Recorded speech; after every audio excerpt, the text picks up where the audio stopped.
I really love what you said about having a plan and because it's really important to my experience is most people just go all in on Yeah. something and then they sacrifice everything else. And all my research says we got one life, right? So, we've got to balance, the here and the now with the future. And I think it's really important as founders and executives to have someone. So like I was actually having this conversation with someone yesterday. I said, I've got the one person that when I'm about to blow a lid, like you got to blow the lid. Like you got to have that debate or that frustration because I think keeping it in is actually harmful for your health. But you got to Yeah. have that trust and where you can kind of, I got to blow a gasket and they'll know how you blow the gasket. Like you just said, it perfectly said, like you need maybe one, maybe two.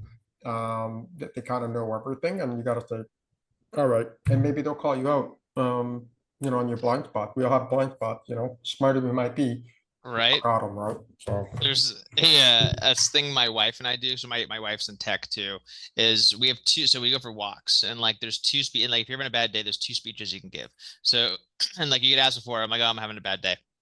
So she goes, okay, like what kind of speech do you want? Do you want the, hey, like freaking sack up and like you're running a company and figure it out, and like you have an opportunity to go build something, so like you should put your head down and power through? Or mm, do you want the, hey, you're right, it was a hard day, like you should take some time, so the sentimental approach? So you have like the mm. hard approach or the sentimental approach, and so it's always based on like when I like I had a hard day. She's like, great,